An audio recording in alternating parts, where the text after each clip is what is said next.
I recently watched the new Hunger Games prequel, The Ballad of Songbirds and Snakes, and it absolutely reignited my Hunger Games obsession. I had rewatched the four original movies before watching the new one, which I love all four of those movies, and then I watched the new one and I was absolutely amazed. Anyways, I was going to do a review originally, but so many people have done that already, so I'll just do a more unstructured discussion of the movie, all my thoughts of what I liked and disliked, and my opinions on the movie overall. Also, spoiler warning if you haven't seen it yet. So, I thought this was an amazing movie. It was insane. 9.5 out of 10 stars. Maybe 10 out of 10 stars. I don't know.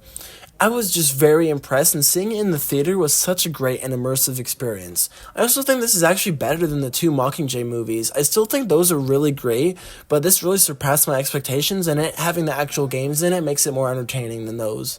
The acting was really great, especially Tom Blythe and Rachel Zegler, who plays Snow and Lucy Gray.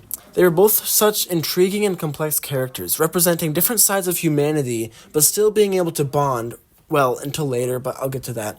Snow originally is in a similar position to where Katniss was, but in the capital instead of the districts. He was poor and his family struggled, and he got unlucky by getting assigned District 12 for his tribute. But they had a lot of chemistry, and it was interesting to see their relationship evolve, and then devolve later in the third act. Lucy Gray represents the mindset that humans are naturally good and they want and deserve freedom, and Snow initially seems to have sympathy for Lucy and the districts, but he descended into madness and couldn't trust Lucy or the districts anymore, which eventually made him into the dictator President Snow we know in the original movies.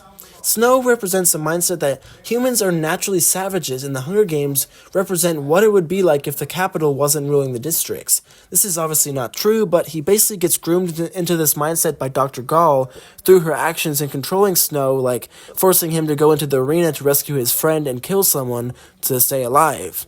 It's also crazy impressive how they made Snow likable in the first and second acts. Like, President Snow is so hateable and he's truly evil, but this movie served as a great origin story to show that villains are created, not born. He was a good guy for the most part originally, but through his surroundings and the people he was around, it really just shaped his mindset in a different way, which was really unfortunate to see his downfall, or you could say rise technically to president, but it all makes sense in the context of the original trilogy. The ending was crazy, how Tigris saw Snow's new look after he returned to the capital and said he looked just like his dad. He really did change as a person, just like his dad, and his new look reflects his personality change. He's no longer sympathetic for the districts like he was before. And even then, part of the reason he helped Lucy Gray was for his own benefit. He wanted the plinth prize and was willing to cheat to make that happen. This mirrors how later he would poison people in order to get what he wanted and get to the position he wanted, which was president. It's also pretty crazy how the Hunger Games could have almost died out after the 10th Games if not for Snow. It was very interesting to learn how the Hunger Games were created, how Casca Highbottom came up with the idea when drunk for an assignment assigned by Dr. Gall on how to punish the districts, and Snow's father made him more drunk and used his ideas without Casca's consent. Casca Highbottom is just a tragic character. He didn't want his idea to be released, and he really hoped it would die out, but Snow's new ideas caused it to go on for quite a long time until, of course, the 75th Hunger Games. And Snow poisoned him at the end, starting his tradition of poisoning his enemies. Dr. Gall really played a big part in shaping Snow and how he became evil, and was ultimately who influenced him the most. Various people from different sides had an effect on him, like Tigris and Lucy Gray, but Dr. Gall was able to find his true personality through the things she did and said. It's also pretty cool to see Lucky Flickerman, who's the ancestor of Caesar Flickerman. I think he's probably the dad of Caesar Flickerman, since Caesar's been hosting since probably the 35th Hunger Games or so, and I could see Lucky doing it until then giving it over to his son. Anyways, Lucky Flickerman was just hilarious, a great comedy relief character. Definitely the funniest character, and the comments he would make while commenting on the Hunger Games was so funny and crazy and kind of unhinged, like calling one of the tributes tuberculosis on legs. Like, he definitely has that capital spirit, and this shows how the Hunger Games became much more of an actual game for entertainment like it would be later. Plus, it's interesting how they started the mentor thing by making the students of the capital be mentors originally, and they, again, made it into more of a show, which shaped the Hunger Games how it would become later, as we see in the original movies. It was also interesting how the Hunger Games wouldn't last nearly as long as before because it's a small enclosed arena, but because the arena was bombed beforehand, this allows them to go underground and climb on the rubble upwards, and this made the games thus last a lot longer. The rubble in the middle of the arena also later inspired the cornucopia. It's kind of a similar shape. It's really crazy how it went from one tiny enclosed arena being repeated every year to massive gigantic arenas, new ones every year. Like, this is what the starting point of that is, since the bombs enabled them to go underground, and otherwise the games just would not last long at all.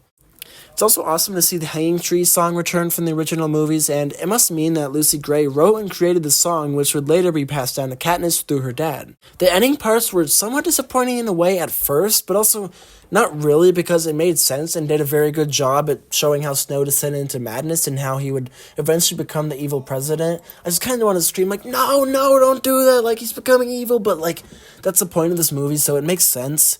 Obviously, we knew he wasn't going to stay the same, since in the main series he's evil and horrible, of course. It's just crazy how he goes from a pretty likable and sympathetic person throughout the movie and then just becomes more and more selfish and just becomes evil. Dr. Gall was just testing and teaching him to see if he would do what she wanted him to do, and obviously later he would become president, and he heavily influenced these games. I think Dr. Gall served as a sort of mother figure for him, since Snow's mother died in childbirth, and Gall was clearly able to influence him a lot, controlling his actions and mindsets and mentoring him later. This helped him get closer to the Capitol mindset that the Hunger Games are what would happen without the Capitol, since Gao believes humans are naturally savage animals and would do that to each other, which is the exact opposite from Lucy Gray, who believes everyone is born good. Honestly, it seems like some serious stretching for Dr. Gao to say everyone would act like that. They act like that because you literally force them to fight in an arena. Like, hello? Like, I guess her idea is, like, the wars and stuff that happened before, it's better to have a small contained war each year than a big massive war, but it's still pretty horrible. And it's quite interesting how the 10th Hunger Games influenced the later games a lot, like betting in the bigger arenas and making it mandatory for everyone to watch the games. He also made it more appealing to the Capitol to really turn the Hunger Games into a spectacle, like making bets on the tributes and giving the winning district food and Victor's Village in order to further incentivize the districts to pay attention to the Hunger Games and constantly punish and remind them of the rebellion that caused all of this. It also serves as a good way to divide the districts already, so they're more likely to fight within each other than rebel against the Capitol because, oh, this district won and they get food, oh, but we're starving over here, and it's just like, it's a really evil way to do things and make it where they can't rebel. The cinematography was amazing, and especially seeing it in theaters, it was very immersive and well-designed, with excellent settings and costumes. The casting was just amazing. All the characters seemed to be really well cast, and most of them were very intriguing. The singing also was really good, and I really like Lucy Gray's singing a lot. Some people complain about there being too much of it, but come on, who doesn't love music? Like, what's wrong with some singing? I mean, the original Hunger Games movies had some singing as well, maybe not as much, but like, it's an integral part of her character. It's what she's the most familiar with. She is a singer, and is what gets her more attention from the Capitol and Snow himself, and that's partially what helps her win the game, so it's quite important. Snow later as president, I'm sure, saw a lot of Lucy Gray and Katniss. I think Lucy represents a lot of what Katniss would later become, and it's easy to see the connection between the two.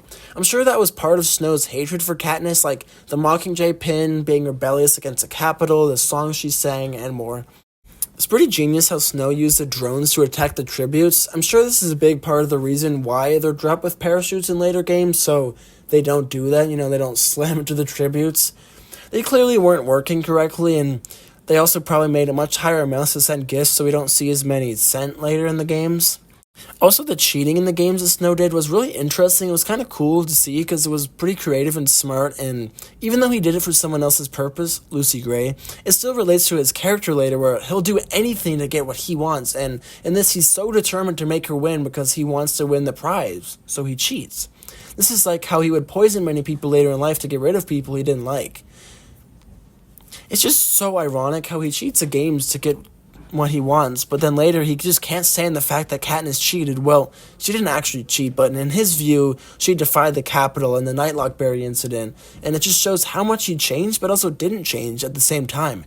Everything he did, and always has done, was for his own self-interest. Even if he has to sort of sacrifice part of himself in a way, it's all for his benefit, like poisoning people, and himself taking some of the poison to make people trust him. That was just part of it, and even if he had to risk cheating and getting caught, which he did get caught, it was just all for his self-benefit in the end. Finally, I want to end with this great quote from Rachel Zegler. Lucy Gray is a performer forced to fight, and Katniss is a fighter forced to perform. This is just an excellent way to compare the two. Lucy Gray is a musician who was forced to fight in the Hunger Games, while Katniss was already a fighter and a hunter who was forced to perform even after the Hunger Games were over, with the whole relationship with Peeta, and Snow was very critical on that, and he wanted her to do a good enough job with it, or he would kill her entire family. Really an awful thing to do. So, those are all my thoughts on the Hunger Games, A Ballad of Songbirds and Snakes for now. I really loved it. My Hunger Games obsession is so back now. Sorry if this was a bit unhinged and unorganized, but I just have so many thoughts about the movie that I had to get out. Also, sorry if it's hard to understand what I'm saying because I'm talking so fast because there's so many things to go over.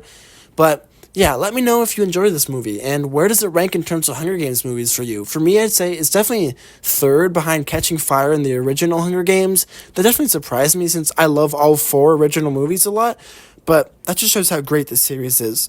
Thanks for watching, and see you in the next video. Or not if you don't subscribe to my channel, which is fine too, but you should subscribe.